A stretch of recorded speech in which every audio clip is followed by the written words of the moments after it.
Hi hello నమస్తే. నేను మీ రమేష్ కట్ట. So my dear friends and my dear students, so ప్రస్తుతం మన రాష్ట్రంలో 10th class and intermediate so exams, annual exams రాబోయేటువంటి తరుణంలో మరి స్టూడెంట్స్ అదేవిధంగా పేరెంట్స్ ఎలాంటి కొన్ని రకాల జాగ్రత్తలు తీసుకోవాలి. సో ఎగ్జామ్స్ అనగానే స్టూడెంట్స్ ఎన్నో రకాలుగా ఆందోళనకు గురవుతూ ఒక రకమైనటువంటి టెన్షన్ వాతావరణం పడుతున్నటువంటి సందర్భంలో సో ఎగ్జామ్ అనగానే అదొక పెద్ద భూతంలా చూస్తూ కొంతమంది విద్యార్థులు సో చాలా టెన్షన్ పడుతున్నటువంటి ఈ తరుణంలో సో ఇక్కడ స్టూడెంట్స్కి అదేవిధంగా పేరెంట్స్కి కొన్ని సలహాలు చేయడానికి ఈరోజు మీతో నేను. మై డియర్ స్టూడెంట్స్, ముందుగా నేను ప్రియమైన విద్యార్థులకి కొన్ని సలహాలు చేయదలుచుకున్నాం. దాంట్లో మొదటగా ఒక విద్యార్థి యాన్యువల్ ఎగ్జామ్ అనగానే ఒక సబ్జెక్ట్ సంబంధించి విపరీతమైనటువంటి ఆందోళనకి గురయ్యేటువంటి అవకాశం ఉన్నటువంటి ఈ సందర్భంలో నేను ముఖ్యంగా స్టూడెంట్కు చెప్పేటువంటి ఒక విషయం ఏంటి అంటే, మనం రాయబోయేటువంటి ఎగ్జామ్ ఏదైతే యాన్యువల్ ఎగ్జామ్కి అటెండ్ అవుతున్నామో ఆ ఎగ్జామ్ సిలబస్ అంతా 1 ఇయర్ మనం చదువుతూ అనేక రకాల టెస్ట్లు, అంటే మన కాలేజీలో కావచ్చు, స్కూల్లో కావచ్చు, స్లిప్ టెస్ట్లతో మొదలు పెడితే ప్రతి చాప్టర్ సంబంధించి slip test, unit test, quarterly exams, half yearly exams, pre final exams, ఇలా 1 ఇయర్ మొత్తం మనం చదువుతూ ఆ పర్టికులర్ సిలబస్ సంబంధించి ఎన్నో ఎగ్జామ్స్ ఆల్రెడీ రాసున్నాం మనం. అంటే ఇక్కడ విద్యార్థి గ్రహించాలి, ఫస్ట్ తనలో తాను కాన్ఫిడెన్స్ బిల్డప్ చేసుకోవడానికి నేను రాయబోయేటువంటి ఎగ్జాము ఆల్రెడీ నేను ఎన్నో ఎగ్జామ్స్ రాసా, ఆ పర్టికులర్ సిలబస్ సంబంధించినటువంటి విషయాన్ని మైండ్లో ఇక్కడ ప్రతి స్టూడెంట్ కూడా సో ఫిక్స్ చేసుకోవాలి. యాన్యువల్ ఎగ్జామ్ అనగానే కొత్తగా వేరే సిలబస్ నుంచి క్వశ్చన్స్ రావు. అంటే పిల్లవాళ్ళకి ఒక రకమైనటువంటి సో ఆందోళన ఉంటుంది. నేను ఆందోళన లేకుండా ఉండాలి అంటే ఏం చేయాలని చెప్తున్నా అంటే, మనం 1 ఇయర్ పాటు ఆ సిలబస్ చదువుతూ నెంబర్ ఆఫ్ ఎగ్జామ్స్ ఆల్రెడీ మన స్కూల్లో లేదా మన కాలేజీలో ఆల్రెడీ మనం అటెంప్ట్ చేశాం. ఆ ఎగ్జామ్స్ రాసినప్పుడు మనకి ఏమైనా అందులో డీమెరిట్స్ ఉంటే మన లెక్చరర్స్ లేదా టీచర్స్ వాటిని కరెక్ట్ కూడా చేయడం జరిగింది. కాబట్టి అవే పర్టికులర్ క్వశ్చన్స్, అంటే కొన్ని అటు ఇటు అయినా కూడా పర్టికులర్ ఆ సిలబస్ నుంచి సో మనము ఆల్రెడీ ప్రిపేర్ అయినటువంటి క్వశ్చన్స్ మళ్ళీ యాన్యువల్ ఎగ్జామ్లో రిపీట్ అవుతాయి. అవి మనం పర్ఫెక్ట్గా అటెంప్ట్ చేస్తే సరిపోద్ది. ఈ విషయం ప్రతి విద్యార్థి తప్పకుండా మైండ్లో ఉంచుకోవాలి. అంటే 1 ఇయర్ మనం ఏదైతే చదివామో, మన కాలేజీలో ఏవైతే ఎగ్జామ్స్ అటెంప్ట్ చేశామో, మన స్కూల్లో ఏవైతే ఎగ్జామ్స్ అటెంప్ట్ చేశామో వాటికి సంబంధించినటువంటి క్వశ్చన్స్ మళ్ళీ రిపీట్ కాబోతున్నాయి. కాబట్టి ఏ క్వశ్చన్ ఇచ్చినా కూడా నేను అనర్గళంగా రాయగలుగుతానటువంటి కాన్ఫిడెన్స్ మీకు మీరు కలిగి ఉండాలి. This is number 1 point. నేను చెప్పిన విషయం మీకు అర్థమైంది అనుకుంటున్నా. సో 1 ఇయర్ మనం చదివినటువంటి సిలబస్లో నుంచి క్వశ్చన్స్ రిపీట్ అయితే అవన్నీ మనం ఆల్రెడీ ఎగ్జామ్ రూపంలో రాశాము. వాటికి సంబంధించిన ఆన్సర్స్ మళ్ళీ ఏ క్వశ్చన్ అయితే వస్తుందో దాన్ని క్లియర్గా చదివి ఆన్సర్స్ చేసి సరిపోతుంది. కాబట్టి విద్యార్థి ఇక్కడ ఎలాంటి టెన్షన్ గురి కావాల్సిన పని లేదు. ఓకే, ఇక సెకండ్ విషయం ఏంటి అంటే, నా సెకండ్ సజెషన్ ఏంటి అంటే, మీరు ఎప్పుడైతే అంటే మనం ఇప్పుడు ఎగ్జామ్ దగ్గరలో ఉన్నాం, ఈ ఎగ్జామ్ ముందు మీరు ఆల్రెడీ చదివినటువంటి విషయాలు ఈ 1 ఇయర్ నుంచి, అంటే ఫస్ట్ చాప్టర్ నుంచి లాస్ట్ చాప్టర్ వరకు సో మీరు ఇంతకుముందు ఏవైతే పర్ఫెక్ట్గా చదివి ఉన్నారో, ఏవైతే బాగా ఎగ్జామ్స్ రాసి ఉన్నారో ఆ క్వశ్చన్స్ రివైజ్ చేయండి. ఆ పర్టికులర్ ఏరియా సిలబస్ని రివైజ్ చేయండి. ఎగ్జామ్ ముందు మనం చేయాల్సిన పని, యాజ్ ఎ స్టూడెంట్గా చేయాల్సిన పని ఏంటి అంటే, కొత్త విషయాల జోలికి వెళ్లకుండా మీరు చదివినటువంటి పర్టికులర్ ఏరియాని మళ్ళీ రివైజ్ చేయండి. వాటిని మళ్ళీ ఒకసారి ప్రాక్టీస్ చేయండి. కొత్త విషయాలు, కొత్త క్వశ్చన్స్ వస్తాయేమో అని మనం డిఫరెంట్ క్వశ్చన్స్ ఇప్పుడు చదవడం మొదలు పెడితే ఆల్రెడీ చదివినటువంటి క్వశ్చన్స్ పైన ఎఫెక్ట్ పడే అవకాశం ఉంటుంది. కాబట్టి ప్రతి స్టూడెంట్ సో ఈ విషయాన్ని గ్రహించాలని నేను చెప్తున్నాను. అంటే మన గురించి మనకు తెలుసు. మన confidence levels out of subject వచ్చే వాళ్ళు అన్ని చదువుతారు. నేను వాళ్ళ గురించి చెప్పట్లే ఇక్కడ. సో, చాలామంది విద్యార్థులు టెన్షన్ పడుతూ సో, మళ్ళీ ఎగ్జామ్ అనగానే ఆ క్వెషన్ ఇంకా డిఫరెంట్ అన్నీ రివైజ్ చేయడానికి ట్రై చేయబోతారు. అప్పుడు మనం చదివినవి కూడా సో, కొద్దిగా ఇబ్బంది పడేటువంటి అవకాశం ఉంటది కాబట్టి, సో, మీరు ఎగ్జామ్ ముందు ఎస్పెషల్లీ నేను ఎగ్జామ్ ముందు చెప్తున్నా. అంటే ఈరోజు ఒక ఎగ్జామ్ అయిపోయిందనుకోండి. నెక్స్ట్ డే మనకు మధ్యలో ఒక డే ఉంటది. నెక్స్ట్ డే ఎగ్జామ్ ఉంటది. బిట్వీన్ 1 డేలో మీరు చదివినటువంటి విషయాలు, ఇంతకుముందు చదివిన విషయాలని రివైజ్ చేసుకోండి. ఆ మెయిన్ పాయింట్స్‌ని మళ్ళొకసారి ప్రాక్టీస్ చేయండి వీలైతే. కానీ కొత్త విషయాల జోలికి వెళ్ళకండి. ఇది చాలా వరకు మనకి ఎగ్జామ్‌లో ఉపయోగపడేటువంటి అవకాశం. సో, నంబర్ 1 ఆల్రెడీ మనం 1 ఇయర్ చదివినటువంటి సిలబసే మనం ఇక్కడ యూజ్ చేస్తున్నాం. అదే సిలబస్‌ని మళ్ళీ ఎగ్జామ్‌లో వస్తుంది కాబట్టి ఆందోళన లేకుండా ఎగ్జామ్ రాయొచ్చు. నంబర్ 2 ఎగ్జామ్‌కి గ్యాప్‌లో కావచ్చు, లేదా ఎగ్జామ్‌కి 1 వీక్, 10 డేస్ ముందున్నప్పుడు చదివిన విషయాలనే మళ్ళీ రివైజ్ చేయండి. కొత్త విషయాల జోలికి వెళ్ళకపోవడం మంచిదనేది నా సలహా. ఇకపోతే నంబర్ 3 సో, ఎగ్జామ్‌కెళ్తాం మనం. ఎగ్జామ్‌కెళ్ళాక సో, ఇక్కడ క్వెషన్ పేపర్ చదవడం కూడా చాలా ఇంపార్టెంట్. క్వెషన్ పేపర్‌ని క్షుణ్ణంగా మినిమమ్ సో, 5 మినిట్స్ ఒకసారి ఓవరాల్‌గా ఉన్న క్వెషన్స్ అన్నీ చదవండి. మన మీద మనకు కాన్ఫిడెన్స్ పెరగాలి అంటే, మనం ఎప్పుడు పాజిటివ్ ధోరణిలో పోవాలి. క్వెషన్ పేపర్ చదవగానే మనకు అందులో వచ్చినటువంటి క్వెషన్స్ మాక్సిమం ఉంటాయి. రైట్. నాకు ఈ క్వెషన్స్ వస్తే నేను రాయగలుగుతా అనే పాజిటివిటీ మనలో ఇంక్రీజ్ అవుతది. ఆటోమేటిక్‌గా సో, నియర్ బై అంటే మనకు టచ్ చేసిన క్వెషన్స్ కూడా ఎక్స్‌ట్రా ఉంటే అవి కూడా రాయడానికి అవకాశం ఉంటది. కాబట్టి క్వెషన్ పేపర్‌ని పర్ఫెక్ట్‌గా చదవండి.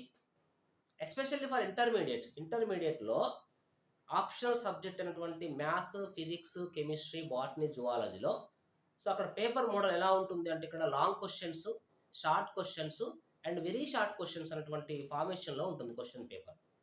సో, ఇక్కడ నా సలహా ఏంటి అంటే సో, క్వెషన్ పేపర్‌లో ఉన్నటువంటి లాంగ్ క్వెషన్స్‌ని మనం ఫస్ట్ చేయడం వల్ల ఆటోమేటిక్‌గా మనలో కాన్ఫిడెన్స్ బిల్డప్ అయితది. Next short questions. సో, తర్వాత వెరీ షార్ట్. అంటే ఇక్కడ ఈ ప్రాసెస్ ఎందుకు చెప్తున్నా అంటే, మనం చదివేటప్పుడు కూడా ఒక చాప్టర్‌లో లాంగ్ ఏరియాస్ కంప్లీట్ చేశాక, షార్ట్ ఆన్సర్స్ కంప్లీట్ చేయాలి. ఎందుకు లాంగ్ క్వెషన్స్‌లో చదివినటువంటి ఆ పర్టిక్యులర్ విషయం మనకు షార్ట్ ఆన్సర్‌లో యూజ్ అయ్యే అవకాశం ఉంటుంది. షార్ట్ ఆన్సర్స్ కూడా కంప్లీట్ చేశారనుకోండి, ఈ లాంగ్ క్వెషన్స్, షార్ట్ క్వెషన్స్ ఎప్పుడైతే ఆన్సర్స్ పర్ఫెక్ట్ అయితామో, వెరీ షార్ట్ క్వెషన్స్‌లో 50% క్వెషన్స్ కవర్ అయిపోతాయి. మనకు తెలవకుండానే. కాబట్టి ఆ పర్టిక్యులర్ ప్యాటర్న్ మనం ఫాలో కావాలి చదివేటప్పుడు. Long, short, very short. So, అదొక యూజ్‌ఫుల్ అవుద్ది. ఆ చాప్టర్ మీద మనకు ఆటోమేటిక్‌గా సో, ఏదైనా కొత్త ఏరియా అడిగినా కూడా క్వెషన్ చేయడానికి అవకాశం ఉంటది. సో, కాబట్టి క్వెషన్ పేపర్ పర్ఫెక్ట్‌గా చదవండి. ఈ ఆప్షన్స్ విషయంలో ఈ ప్రొఫార్మా మెయింటైన్ చేయండి. దాంతో పాటు క్వెషన్ పేపర్ నీట్‌నెస్ చాలా ఇంపార్టెంట్. మై డియర్ స్టూడెంట్స్, నేనిక్కడ ఏమంటున్నానంటే సో, మీ రైటింగ్ ఏంటి అనేది మీకు తెలుసు. ఆల్రెడీ మనం రైటింగ్ ఎలా ఉంటుందో అది మనకు తెలుసు. రైటింగ్‌ని ఇప్పుడే మార్చుకోలేము మనం. కానీ క్వెషన్ పేపర్‌ని నీట్‌నెస్‌గా మెయింటైన్ చేయడం అనేది చాలా ఇంపార్టెంట్.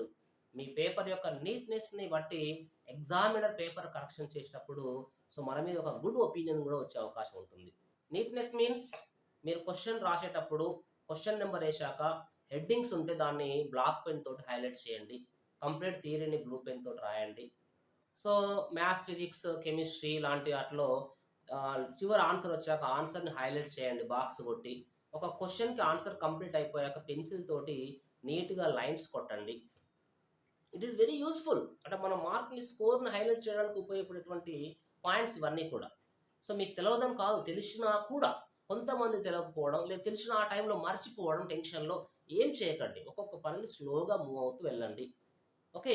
అంటే క్వెషన్ పేపర్ పర్ఫెక్ట్‌గా చదివి, ఆ క్వెషన్స్‌ని అటెంప్ట్ చేసేటప్పుడు సో, హెడ్డింగ్స్‌ని బ్లాక్ పెన్ తోటి, ఆన్సర్‌ని బ్లూ పెన్ తోటి రాస్తూ, ఆన్సర్స్‌ని హైలైట్ చేస్తూ, లాస్ట్‌కొచ్చిన ఆన్సర్‌ని హైలైట్ చేస్తూ, డయాగ్రామ్స్ ఉంటే పెన్సిల్ తోటి నీట్‌గా డ్రా చేస్తూ, సో, అలా మనము ఆ పర్టిక్యులర్ వేలో క్వెషన్ పేపర్‌లో ఉన్నటువంటి క్వెషన్స్‌కి ఆన్సర్‌ని నీట్‌గా మెయింటైన్ చేయడం వల్ల ఆటోమేటిక్‌గా మన స్కోర్ ఇంక్రీజ్ అయ్యేటువంటి అవకాశం ఉంటది.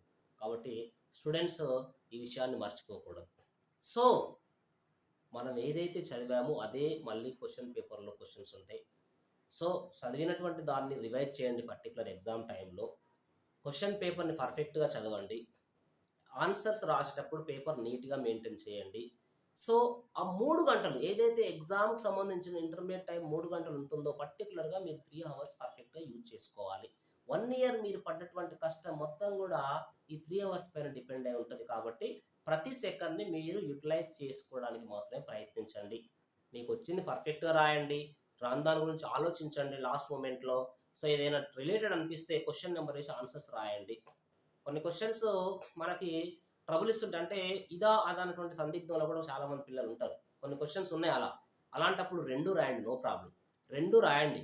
ఆ 2 రాస్తే ఏదైతే రైట్ అయితే దానికి ఎగ్జామినర్ మార్క్స్ ఇస్తాడు. రాంగ్ అయిన దాన్ని తనే కొట్టేస్తాడు. మీరు మాత్రం ఎట్టి పరిస్థితిలో ఎగ్జామ్ ఆన్సర్ షీట్‌లో ఎలాంటి కొట్టివేతలు చేయకండి. ఓకే. ఇవి నేను స్టూడెంట్స్‌కి ఇచ్చేటువంటి సలహాలు. So, at the same time స్టూడెంట్స్‌తో పాటు పేరెంట్స్‌కి కూడా నేను ఒక 2 సలహాలు ఇవ్వదలుచుకున్నా. మై డియర్ పేరెంట్స్, సో మన పిల్లల గురించి మనకు ఆల్రెడీ వాళ్ళ యొక్క స్టడీ, వాళ్ళ యొక్క నాలెడ్జి, వాళ్ళ కెపాసిటీ మనకు మొత్తం తెలుసు. సో కాబట్టి ఎగ్జామ్ ముందు మీరు పిల్లల్ని, సో మీకు ఇన్ని మార్క్స్ రావాలి, నీకు అన్ని మార్క్స్ రావాలి, నీకు వాళ్ళకంటే ఎక్కువ రావాలన్నటువంటి అలాంటి సజెషన్స్ చేయకండి పిల్లలతోటి. సో ఎందుకంటే మన పిల్లల గురించి మనకు తెలుసు, ఎన్నొస్తాయో కూడా మనకు తెలుసు ముందే. మీరిప్పుడు చేయాల్సింది వాళ్ళలో కాన్ఫిడెన్స్‌ని బిల్డప్ చేయాలి. నాన్న నువ్వు ఎగ్జామ్ పర్ఫెక్ట్‌గా రాయి. నీకు పర్ఫెక్ట్‌గా రాయగలుగుతావు నువ్వు. నీకొచ్చింది పర్ఫెక్ట్‌గా రాయి. సో ఎక్కడ కూడా టెన్షన్‌కి గురి కాకు. ఇది చాలా ఇంపార్టెంట్. సో అంటే మనకు కోరికలు ఉండొచ్చు. తల్లిదండ్రులకు మనకు కోరికలు ఉండొచ్చు. బట్ ఆ టైంలో పర్టిక్యులర్ ఎగ్జామ్ టైంలో మనం మనకున్నటువంటి మొత్తం విషయాలని వాళ్ళతో షేర్ చేసుకుంటే, సో వాడు టెన్షన్‌కి గురైపోయి అరే! మా డాడీ ఇన్ని మార్క్స్ రావాలండు. బట్ నాకు రాకపోవచ్చు.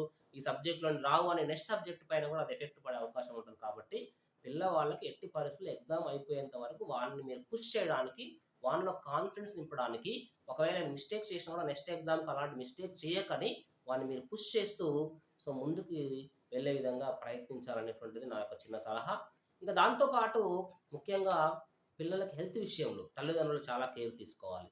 సో పిల్లలు ఎగ్జామ్స్ అనగానే లేట్ నైట్ బాగా చదివిన క్వెషన్ రిపీట్ చేయడానికి ట్రై చేస్తూ ఉంటారు. నెక్స్ట్ ఎగ్జామ్‌లో అది ఎఫెక్ట్ పడే అవకాశం ఉంటది. కాబట్టి మీరు ఆల్రెడీ 1 ఇయర్ ప్రిపేర్ అయిన సబ్జెక్టే కాబట్టి, సో నీట్‌గా 10:00 వరకు నైటు, మార్నింగ్ 4:35కి లేచి రివైజ్ చేస్తూ, సో ఈ పర్టిక్యులర్ టైంలోనే మీరు దాన్ని రివైజ్ చేస్తూ, మీరు హెల్త్ విషయంలో తీసుకునే ఫుడ్ కూడా పర్ఫెక్ట్‌గా మీరు తీసుకుంటే బెటరు. ఆ విషయంలో తల్లిదండ్రులే మీరు వాళ్ళకి సజెస్ట్ చేస్తూ, ఎందుకంటే వాళ్ళ టెన్షన్‌లో వాళ్ళ నుండి ఫుడ్ కూడా కొంతమంది సరిగ్గా తినకపోయేటువంటి అవకాశం ఉంటుంది. ఆ తర్వాత ఎగ్జామ్ హాల్‌లో పోయి వాళ్ళు నీరసించి, ఆ ప్రజెంటేషన్ కూడా పర్ఫెక్ట్‌గా చేయలేరు. కాబట్టి తల్లిదండ్రులు ముందే గ్రహించండి. వాళ్ళకి కావాల్సినటువంటి హెల్త్ టిప్స్ చెప్తూ, సో కొన్ని పర్ఫెక్ట్‌గా ఉన్నటువంటి ఆ ఫుడ్ కూడా ఇవ్వడానికి ట్రై చేయండి. ఓకే. సో ఏదేమైనప్పటికీ కూడా ఎగ్జామ్స్ అనేటువంటివి మన లైఫ్‌లో ఒక పార్ట్ అనేటువంటి విషయాన్ని సో స్టూడెంట్స్ గుర్తుంచుకోవాలి. వాళ్ళ ఏజ్‌కి అది సరే దాని గురించి అంత ఆలోచించడం కూడా కొంచెం కష్టం కాబట్టి తల్లిదండ్రులుగా మీరు సో అదే విధంగా పిల్లలకు బోధించేటువంటి సో అధ్యాపక బృందం కూడా పిల్లలలో సో ఒక రకమైనటువంటి కెపాసిటీని, అంటే వాళ్ళలో మనము పాజిటివిటీని పెంచడానికి ట్రై చేయాలి. ఇక్కడ మార్క్స్ అనేటువంటివి ఇంపార్టెంట్ కాదు. అలానే ఎగ్జామే ఫైనల్ కాదు. జీవితం చాలా ఉంది. ఈ విషయం నేను ఎందుకు అంటున్నా అంటే మాక్సిమం అందరూ పర్ఫెక్ట్ రాస్తారు. బట్ ఎక్కడో ఒక దగ్గర మనం చూస్తున్నాం న్యూస్‌లో కానీ, పేపర్‌లో కానీ ఎగ్జామ్స్ భయంతోటి సో అక్కడో అక్కడో ఒక నిండు ప్రాణం బలైపోయేటువంటి అవకాశం కూడా మనం అక్కడక్కడ చూస్తున్నాం. My dear students and parents, exam అనేటువంటిది లైఫ్‌లో ఒక పార్ట్ మాత్రమే. మనం చేయాల్సిన పనులు చాలా ఉన్నాయి. సో నువ్వు ఈ భూమి మీదకొచ్చావంటే నీ నీ వలన ఏదో జరగబోతుంది ఈ భూమి మీద అన్న విషయాన్ని గుర్తుంచుకొని, సో ఈ ఎగ్జామ్ గురించి మీరు ఎలాంటి ఎలాంటి ఆలోచన చేసి చెడు ఆలోచన చేస్తూ మీ ప్రాణాల మీద తెచ్చుకోవద్దు.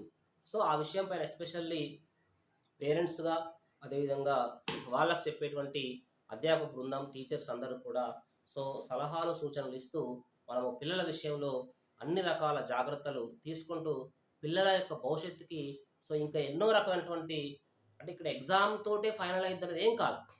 కాబట్టి సో ఎగ్జామ్ పర్ఫెక్ట్ రాయాలి. బట్ అలాంటి భయాలుంటే భయాలను పోగొట్టాల్సిన బాధ్యత పేరెంట్స్ పైన, అదేవిధంగా టీచర్స్ పైన, ఈ సొసైటీ పైన ఉంది కాబట్టి ప్రతి ఒక్కరూ సో ఈ యొక్క సలహాలు నచ్చినట్లయితే మీరు కూడా నలుగురికి విషయాలు చెప్తూ ఈ ఎగ్జామ్ టైంలో పిల్లల యొక్క సో బాగోగులు అందరం కలిసి చూసుకుంటూ వాళ్ళ యొక్క ఉజ్వల భవిష్యత్తుకి దారులు వేద్దామని కోరుతూ మీ Ramesh Katta, MSc BEd physics teacher. Thank you.